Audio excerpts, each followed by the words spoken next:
masjid itu kan, untuk perempuan kan di belakang, kemudian yang laki-laki di depan.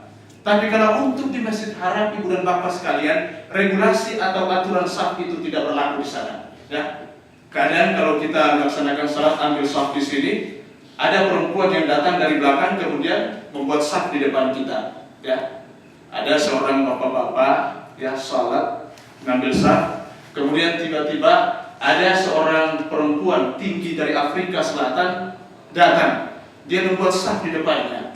Ya, pada saat sang bapak ini duduk, dia rukuk, dia sujud, sang Afrika tinggi ini berdiri. Pada saat dia bangkit dari sujud, tiba-tiba penglihatannya gelap, ya, hitam sekali.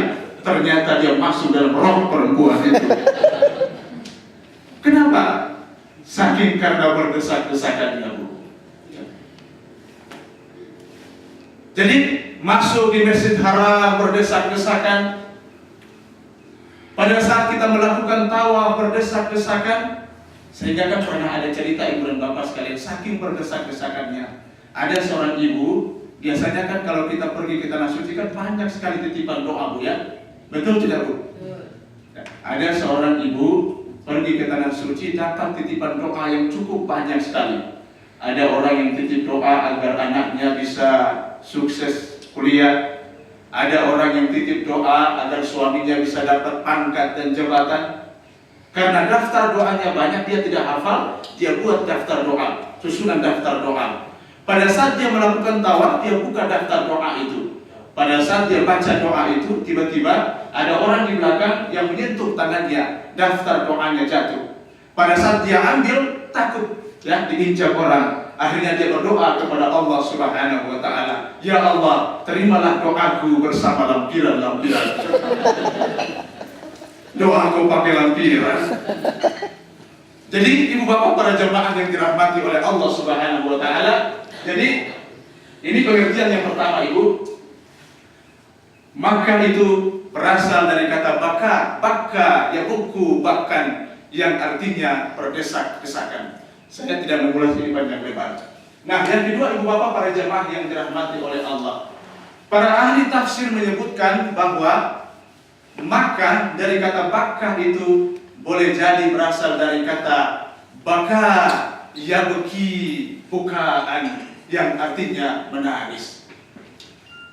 Haji itu menangis, ibu dan bapak sekalian. Haji itu linangan air mata. Jangankan ketika kita berbicara, pada saat ketika kita berada di tanah suci, pada saat ibu dan bapak sekalian, detik-detik ketika ibu dan bapak sekalian keluar dari rumah saja, suasana keharuan itu sudah mulai muncul, Ibu. Ya. Tadi kita talbiyah saja itu sudah mulai terharu, Ibu. Apalagi pada saat ketika kita keluar dari rumah, ya, detik-detik, insya Allah nanti pada tanggal 2 Zulhijjah, ibu akan keluar dari rumah ibu masing-masing, suasana keharuan itu sudah mulai muncul, ya. Sehingga kan biasanya kalau orang mau berangkat itu kan dia titip, ya, dia titip pesan kepada keluarga yang ditinggalkan. Tolong titip anakku ya, tolong titip cucuku ya, tolong lihat suamiku ya, nanti ada yang curi suamiku. Jadi ibu dan bapak sekalian, kita berpesan, suasana keharuan itu sudah mulai muncul. Begitu kita keluar dari rumah, langkahkan kaki kanan kita, kemudian kita membaca Bismillahi tawakkaltu 'alallah, la haula wala quwwata illa billahil aliyil azim. Masuk di kendaraan, sebelum kendaraan bergerak, kemudian kita membaca Bismillahi majraha wa mursaha, inna rabbi lagafurur rahim. Wa ma qadarullaha haqqa qadrihi wal ardu jami'an qabdatuhu yawmal qiyamah was samawati matwiyatun bi yaminih subhanahu wa ta'ala amma yusyrikun. Pada saat kendaraan bergerak, kemudian kita membaca Bismillahi Allahu Akbar, Allahu Akbar, Allahu Akbar. Subhanalladzi sakhkhara lana hadza wa ma kunna lahu muqrinin wa inna ila rabbina lamunqalibun. Ya Allah, Engkaulah sahabatku dalam perjalananku ini, ya Allah. Engkaulah pelindung bagi keluarga yang aku tinggalkan, ya Allah. Aku titipkan anak-anakku kepada Engkau, ya Allah. Aku titipkan cucu-cucuku kepada Engkau ya Allah. Dan pada saat itu saja ibu dan bapak para jamaah sekalian, kita sudah tidak bisa lagi menahan linangan air mata kita. Anak menangis, cucu menangis, keluarga menangis, kerabat-kerabat kita menangis, melepaskan perjalanan kita ibu dan bapak sekalian. Kenapa? Perjalanan kita ini adalah menuju kepada Allah Subhanahu wa Ta'ala, menghadap Allah Subhanahu wa Ta'ala. Boleh jadi ibu dan bapak sekalian, kita tidak akan kembali lagi. Jadi ibu bapak para jamaah yang dirahmati oleh Allah Subhanahu wa Ta'ala menangis. Itu baru ketika kita berada di tanah air. Berada di tanah air. Apalagi pada saat ketika kita berada di tanah suci nanti. Nah, insya Allah ibu dan bapak sekalian, pada saatnya nanti ketika pada tanggal 3 Zulhijjah ibu, pada tanggal 3 Zulhijjah, setelah kita dari Asisia, kita turunkan semua koper dan barang-barang kita, kemudian kita masuk Masjid Haram, ya, kita masuk Masjid Haram. Ibu dan bapak sekalian, pada saat ketika pertama kali memandang Ka'bah ibu dan bapak sekalian, tidak ada yang bisa menahan air matanya. Pertama kali kita melihat Ka'bah pasti menangis. Pasti menangis. Tidak ada orang yang pertama kali melihat dan memandang Ka'bah yang tidak berlinang air matanya. Begitu ibu masuk di Masjid Haram, begitu Ka'bah kemudian nampak di hadapan kita ibu dan bapak sekalian, kemudian kita menjerit kepada Allah Subhanahu wa Ta'ala, ya Allah, selama ini aku salat menghadap ke Baitullah ini ya Allah, dan saat ini Engkau memberikan kesempatan kepadaku untuk bersimpuh di kaki Ka'bah ini. Ketika itu kemudian dipandu dengan doa, kita berdoa kepada Allah Subhanahu wa Ta'ala, Allahumma zid hadzal baita tashrifan wa ta'dhiman wa takriman wa mahabatan wa zid man syarrafahu wa karramahu mimman hajja aw i'tamarahu tashrifan wa ta'dhiman wa takriman wa birran. Ya Allah, selama ini aku salat menghadap ke Baitullah ini ya Allah. Selama ini kiblatku menghadap ke Ka'bah ini ya Allah. Betapa tinggi kerinduanku terhadap Baitullah ini. Dan sekarang Engkau memberikan kesempatanku kepadaku untuk bersimpuh di kaki Ka'bah. Kita tidak bisa menahan linangan air mata kita ibu dan bapak sekalian. Apalagi nanti pada saat ibu selesai melaksanakan tawaf, kalau bisa ibu melaksanakan salat sunnah di Hijr Ismail. Sesudah melaksanakan salat sunnah di Hijr Ismail, kemudian kita rapatkan sedikit tubuh kita di dinding Ka'bah. Kita berdoa kepada Allah Subhanahu wa Ta'ala. Ingat salah dan dosa kita, maka pasti kita menangis ibu. Berpisah dengan Ka'bah apalagi ibu. Tidak ada orang yang berpisah dengan Ka'bah, dengan Baitullah yang tidak berlinang air matanya. Pasti menangis ketika berpisah dengan Ka'bah.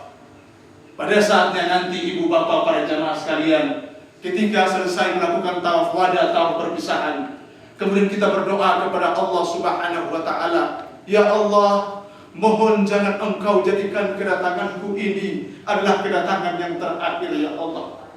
Mohon berikan kesempatan kepada hamba untuk datang bersimpuh di kaki Ka'bah-Mu lagi ya Allah.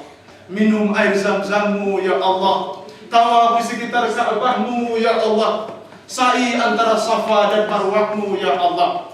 Tapi jikalau Engkau takdirkan ini adalah kedatanganku yang terakhir, maka gantilah dengan surga yang Engkau janjikan kepadaku.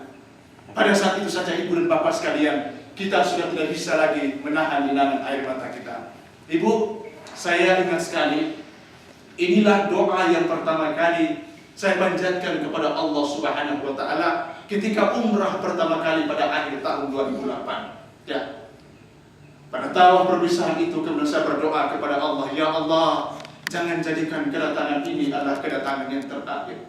Berikan lagi kesempatan kepada hamba untuk bersimpuh di kaki Ka'bah-Mu. Ya Allah, ibu dan bapak sekalian, alhamdulillah Allah Subhanahu wa Ta'ala mengabulkan permohonan itu. Ya. Selesai umrah, saya melakukan studi di Australia, kemudian ada telepon dari bapak pimpinan kita untuk mengajak melaksanakan ibadah haji.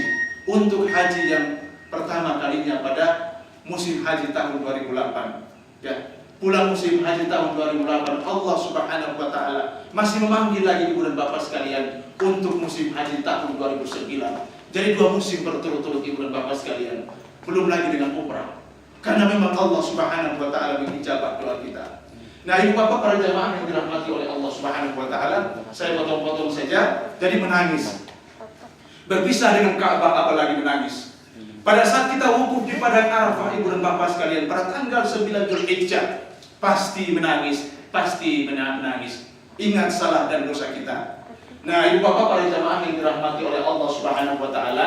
Jadi bakah itu dari kata baka yabki, bukaan, yang artinya menangislah. Nah, ibu bapak para jamaah yang dirahmati oleh Allah Subhanahu wa Ta'ala, apalagi ketika pada saat kita tinggalkan Makkah kemudian menuju Madinah. Nah, sehingga sering saya ceramahkan ibu dan bapak sekalian, pada saat kita bergerak dari Makkah, tinggalkan Makkah pada tanggal 14 haji ya, pada tanggal 14 menuju Madinah. Singkat saja ibu dan bapak sekalian, dalam perjalanan itu begitu kita masuk di pintu gerbang Madinah, kemudian nanti di bawah bimbingan para pembimbing, mereka langsung menganjurkan kepada ibu dan bapak sekalian, ibu bapak, mari menyongsong kedatangan kita di Masjid Nabawi di kota Rasulullah Sallallahu Alaihi Wasallam ini dengan sama-sama bersalawat kepada Rasulullah Sallallahu Alaihi Wasallam. Langsung pada saat itu ibu dan bapak sekalian, apalagi kalau pada malam hari, ya Allah, pada malam hari begitu dari jauh ibu dan bapak sekalian, sinar lampu daripada Masjid Nabawi itu membumbung tinggi. Ketika itu langsung dipandu dengan salawat. Salatullah, salamullah ala taha rasulillah. Salatullah, salamullah ala yasin habibillah. Atau ada juga sallallahu ala Muhammad sallallahu alaihi wasallam, sallallahu ala Muhammad sallallahu alaihi wasallam. Atau yang sering saya dengungkan itu ibu dan bapak sekalian, sekarang ini kan ada salawat model pop ya, dikumandangkan oleh Novia Propaking. Salatullah, salamullah ala taha rasulillah. Salatullah, salamullah ala yasin habibillah. Ibu para jemaah sekalian, begitu masuk di Masjid Nabawi kemudian kita mengucapkan Assalamualaikum ya Rasulullah, Assalamualaikum ya Nabi Allah, Assalamualaikum ya Habibullah wa rahmatullahi wa barakatuh. Kita tidak hidup sejaman dengan Rasulullah Sallallahu Alaihi Wasallam, tapi begitu kita masuk di Raudhah ibu dan bapak sekalian, melihat makam Rasulullah Sallallahu Alaihi Wasallam, teringat kita akan Rasulullah Sallallahu Alaihi Wasallam. Pada saat itu juga kita menangis ibu dan bapak sekalian. Saya ingat dengan sebuah kisah ibu dan bapak sekalian, detik-detik terakhir perjalanan kehidupan Rasulullah Sallallahu Alaihi Wasallam. Ya Allah ibu bapak, di Raudhah itu suatu ketika selesai melaksanakan salat asar, Rasulullah Sallallahu Alaihi Wasallam berdiri, kemudian dia katakan kepada para sahabat-sahabatnya, wahai para sahabat-sahabatku, aku ini tidak akan lama lagi hidup bersama dengan kalian ini. Ya. Sebentar lagi kita akan berpisah. Rasulullah Sallallahu Alaihi Wasallam mengulangi kalimat ini 3 kali. Kemudian beliau berkata, jikalau ada di antara kalian yang hadir pada saat ini yang pernah aku sakiti, jikalau ada di antara kalian yang hadir pada saat ini yang pernah aku zalimi, maka mohon dibalas pada saat ini juga, daripada nanti aku dibalas oleh Allah Subhanahu wa Ta'ala di hari kemudian nanti. Rasulullah Sallallahu Alaihi Wasallam mengulangi 3 kali ibu dan bapak sekalian. Suasananya jadi hening. Para sahabat yang tahu makna kata-kata Rasulullah Sallallahu Alaihi Wasallam, ada yang sudah terlinang air matanya. Rasulullah mengulangi sekali lagi, jikalau ada di antara kalian yang pernah aku sakiti, Jikalau ada di antara kalian yang pernah aku zalimi, maka mohon dibalas pada saat ini juga, daripada nanti aku dibalas oleh Allah Subhanahu wa ta'ala. Tiba-tiba ada seorang sahabat yang bernama Ukasah, dia angkat tangan dan dia berkata, saya ya Rasulullah, saya lah yang akan membalas Tuhan. Ukasah katakan, Rasulullah katakan, wahai Ukasah, apa yang ingin engkau balas? Ukasah kemudian katakan, ya Rasulullah, dalam sebuah peperangan, ketika Tuhan sedang mengendarai onta Tuhan, entah disengaja atau tidak, tongkat Tuhan itu mengenai badan saya. Karena itu saya minta atau mohon balas pada saat ini juga. Rasulullah katakan, ya Ukasha, mana mungkin aku melakukan itu dengan sengaja? Ukasha kemudian katakan, tidak, aku ingin membalas pada saat ini juga. Rasul kemudian katakan kepada Bilal, Bilal, pergilah engkau ke rumahku, ambil tongkat. Setelah tongkat itu diambil, diberikan kepada Ukasha. Ketika tongkat itu sudah diberikan kepada Ukasha, maka tiba-tiba muncul Abu Bakar As-Siddiq. Abu Bakar berkata kepada Ukasha, wahai Ukasha, aku ini Abu Bakar As-Siddiq, sahabat Rasulullah sallallahu alaihi wasallam. Mana mungkin aku membiarkan engkau melakukan itu kepada Rasulullah? Ini punggung saya, pukullah saya sebagai pengganti dari apa yang Rasulullah pernah lakukan kepadamu. Rasulullah katakan, wahai Abu Bakar, duduklah engkau dan biarlah Ukasah melakukan apa yang ingin dia lakukan. Muncul lagi Umar bin Khattab. Umar katakan kepada Ukasah, wahai Ukasah, aku ini Umar bin Khattab. Tidak mungkin aku membiarkan engkau melakukan itu kepada Rasulullah. Ini punggung saya, pukullah saya sebagai pengganti dari apa yang pernah Rasulullah lakukan kepadamu. Rasulullah juga melarang ibu dan bapak sekalian. Muncul Utsman bin Affan, Ali bin Abi Thalib, sampai cucunya Hasan dan Husain. Semuanya dilarang oleh Rasulullah sallallahu alaihi wasallam. Nah, sesudah itu ibu dan bapak sekalian, Ukasah kemudian katakan, ya Rasulullah, ketika tongkat itu telah mengenai badan saya, ketika itu saya tidak mengenakan baju ya Rasulullah. Karena itu saya minta engkau untuk membuka bajumu. Ya Allah. Ibu bapak para jamaah sekalian, ketika itu semua para sahabat pada saat itu sudah marah sekali. Nah, ketika Rasulullah sallallahu alaihi wasallam membuka bajunya, Bilal membuka bajunya, ketika terlihat tubuh Rasulullah yang suci dan mulia itu, tiba-tiba Ukasah melempar tongkatnya, dia berlari dan memeluk Rasulullah sallallahu alaihi wasallam dengan pelukan yang sangat erat.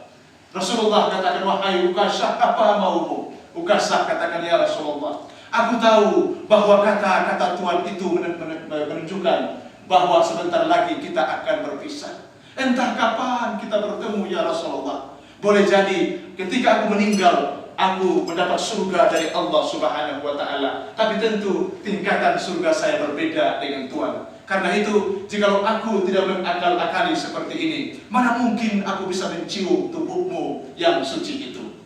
Pada saat itu ibu dan bapak sekalian kita menangis, mengingat Rasulullah sallallahu alaihi wasallam. Nah, ibu bapak para jamaah yang dirahmati oleh Allah Subhanahu wa taala, jadi kita kembali kepada pokok pembicaraan kita tadi. Makkah itu berasal dari kata baka yang bukaan, yang artinya menangis dan berdesak-desakan. Nah, ibu bapak para jamaah yang dirahmati oleh Allah Subhanahu wa taala, saya masuk yang kedua, ya, manfaat daripada ibadah umrah atau ibadah haji. Ibu, bapak para jamaah yang dirahmati oleh Allah, sudah Bu? Masih bisa bertahan Bu? Saya lanjut lagi ya. Ibu, bapak para jamaah yang dirahmati oleh Allah Subhanahu wa taala. Allah Subhanahu wa taala tidak mewajibkan suatu beban, suatu ibadah kepada kita, kecuali ibadah itu memberikan manfaat kepada kita yang melaksanakannya. Banyak sekali manfaat daripada ibadah haji dan ibadah umrah yang insya Allah ibu dan bapak sekalian lakukan nanti. Manfaat daripada ibadah umrah atau ibadah haji yang pertama adalah, haji itu adalah wujud atau kesyukuran kita kepada Allah Subhanahu wa ta'ala. Jadi melaksanakan semua ibadah dalam Islam, apakah itu salat, apakah itu puasa, bahkan ibadah haji yang insya Allah ibu dan bapak sekalian jalani, itu adalah manifestasi atau perwujudan dari rasa syukur kita atas nikmat yang telah diberikan oleh Allah Subhanahu wa taala kepada kita. Nah, makanya ibu dan bapak sekalian, ungkapan kalimat yang sering kita ucapkan pada saat kita berada di tanah suci itu adalah labbaik Allahumma labbaik, labbaik la syarika laka labbaik, innal hamda wan ni'mata laka wal mulk. Jadi ada ungkapan wan ni'mata, sesungguhnya segala puji dan nikmat itu hanya kepunyaan ya. Jadi ibu bapak para jamaah sekalian, haji itu adalah merupakan manifestasi atau perwujudan dari rasa syukur kita kepada Allah Subhanahu wa taala. Nikmat yang diberikan oleh Allah Subhanahu wa taala kepada kita kan cukup banyak ya. Jangankan yang ada di luar dari diri kita, yang ada dalam diri kita saja kita sudah tidak mampu menghitungnya ya. Apalagi kalau kita membandingkan antara penciptaan kita manusia dengan hewan atau binatang. Profesor Dr. Hasnul berkata bahwa perbedaan antara manusia dengan binatang itu nampak pada beberapa hal. Yang pertama, manusia itu hanya bagian-bagian tertentu saja dari tubuhnya yang ditumbuhi oleh bulu, sedangkan hewan sekujur tubuhnya ditumbuhi oleh bulu. Benar tidak?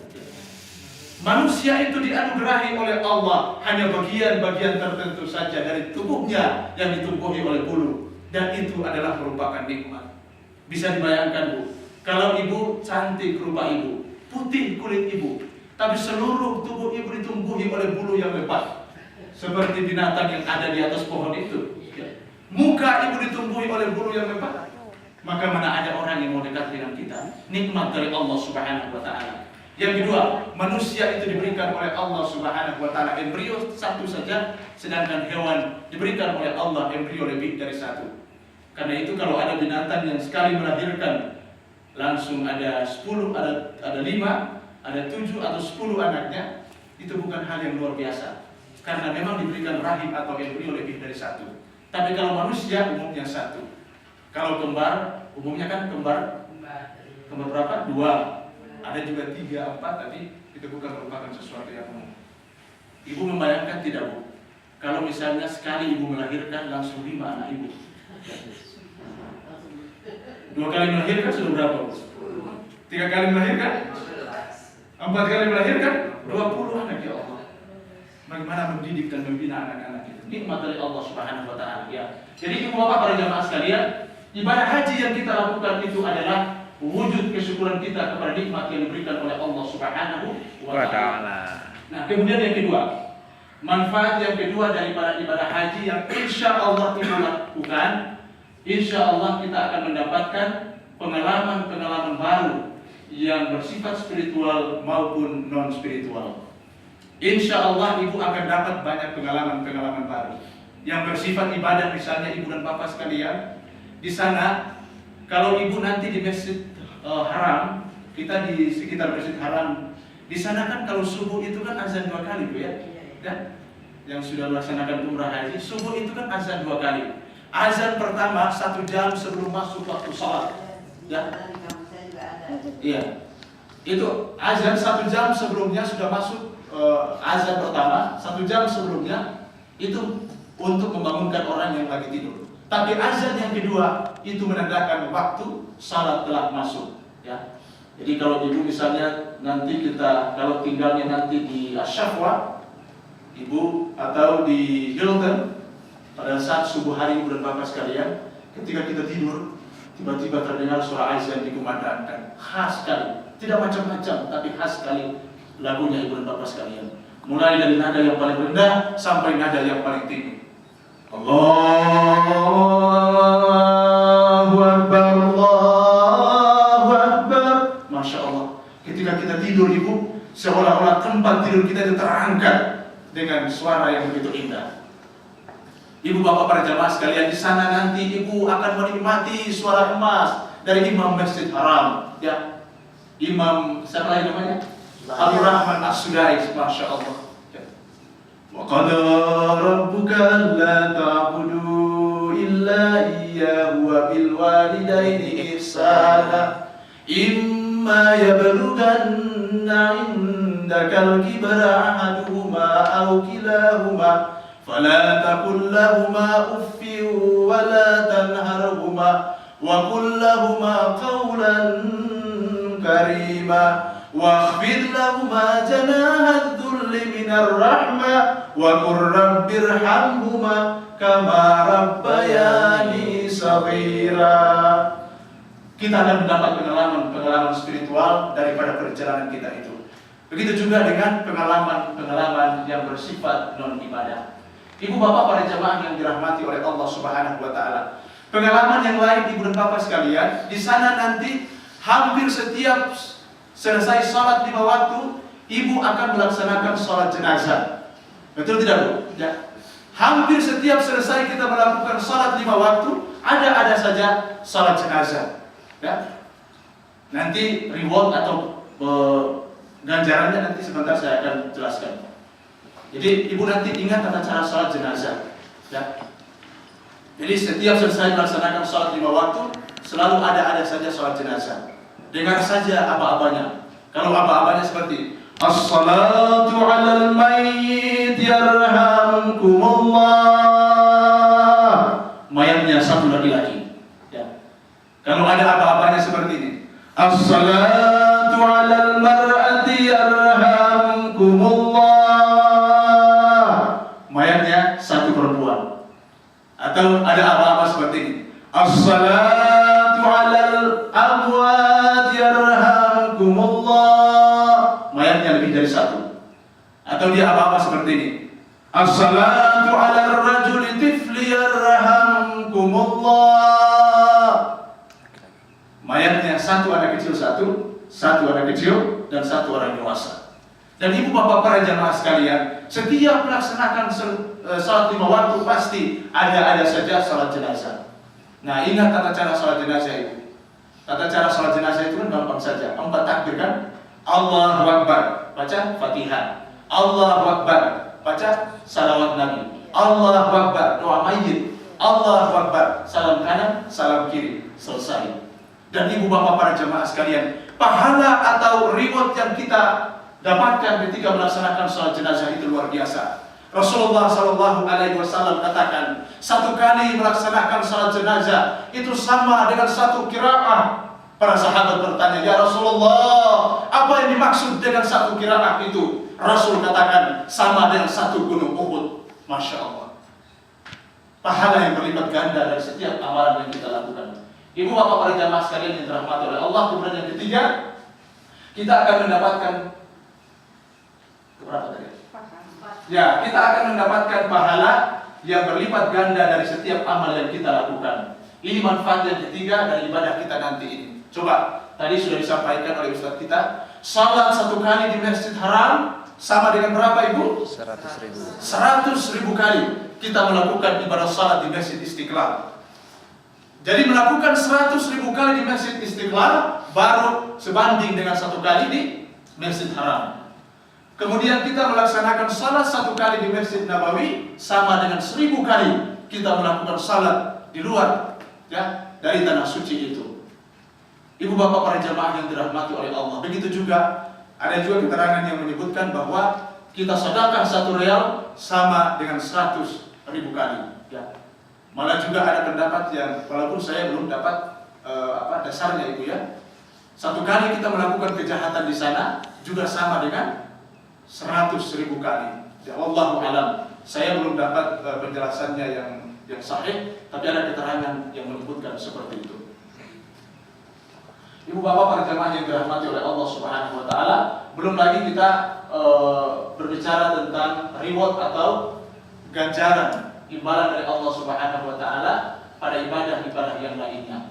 Kemudian yang keempat, ibu dan bapak sekalian, manfaat yang keempat adalah insya Allah ibu dan bapak akan memperoleh tempat-tempat yang makbul untuk berdoa kepada Allah Subhanahu wa taala. Ada satu penjelasan yang menyebutkan di sini begini Bu. Di sana nanti ada 18 titik tempat-tempat di mana doa seseorang itu akan diijabah atau dikabulkan oleh Allah Subhanahu wa taala. Misalnya nanti di sekitar Masjid Haram itu tempat yang paling makbul itu yang pertama adalah Hajar Aswad. Kemudian antara Hajar Aswad dengan pintu Ka'bah itu ada yang namanya Multazam. Itu juga tempat yang paling bagus untuk kita berdoa kepada Allah Subhanahu wa taala.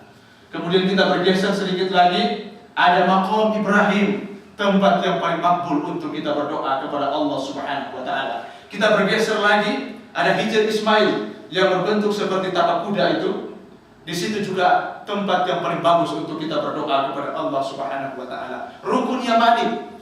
Kemudian antara Safa dan Marwah, itu juga tempat yang paling bagus untuk kita berdoa kepada Allah. Wukuf di padang Arafah, tempat yang paling baik untuk kita berdoa kepada Allah. Mabit di Musdalifah, waktu yang paling terbaik untuk kita berdoa kepada Allah Subhanahu wa taala. Minta dan mohon ampun kepada Allah Subhanahu wa taala pada setiap titik-titik itu, ibu dan bapak sekalian.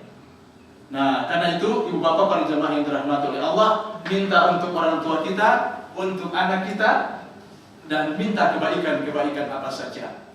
Nah, cuma saya ingin ingatkan Bu, ya, ada dalam bab etika berdoa itu yang dikarang dalam kitab Minhajul Abidin, Imam Al-Ghazali itu dia menyebutkan kita harus memperhatikan etika berdoa, ya. Kalau kita ingin doa kita makbul, di samping memang tempat itu sudah tempat yang diijabah, tapi perhatikan juga etika berdoa kepada Allah. Tadi kan saya janji waktu kita praktek tadi, ya, antara lain beliau sebut begini, ketika kita berdoa kepada Allah Subhanahu wa taala, kita harus optimis, ya, bahwa doa kita ini dijabah oleh Allah Subhanahu wa taala. Harus optimis, tidak boleh pesimis. Ya Allah, berikanlah rezekiku yang banyak kalau Engkau mau, ya Allah. Itu doa yang pesimis, ya. Kita harus berharap kepada Allah Subhanahu wa taala. Ya Allah, berikanlah rezeki kepadaku jika Engkau mau. Itu menurut Imam Al-Ghazali tidak dalam bab etika berdoa itu hendaklah kita hindari hal-hal seperti itu. Beliau juga katakan ketika berdoa kepada Allah Subhanahu wa taala, jangan paksakan diri untuk menyusun redaksi Doa yang bersastra atau berpuisi. Saya sering contohkan Ibu, ada orang yang berdoa kepada Allah Subhanahu wa taala, ya Tuhan, bukit telah kudaki, lembah telah kuturuni, lautan telah kuseberangi, tapi yang kucari belum kudapat juga Tuhan. Tuhan, siang jadi kenangan, malam jadi impian. Ini malaikat langsung bilang, lagu nih ya. Ibu bapak para jemaah yang dirahmati oleh Allah, jangan menyusun redaksi doa yang bersastra atau berpuisi. Jadi insya Allah ibu dan bapak sekalian, kita akan mendapatkan tempat-tempat yang makbul untuk kita berdoa kepada Allah Subhanahu wa taala. Nah, kemudian nanti di Madinah itu ada Raudhah itu juga tempat yang paling bagus untuk kita berdoa kepada Allah Subhanahu wa taala. Kita beri dulu ya, sambil kita nanti. Baik Bapak Ibu yang saya hormati, sebelum dilanjutkan untuk materi ini, kami persilahkan kepada Bapak Ibu untuk menikmati snack coffee break yang telah tersedia. Kami persilahkan.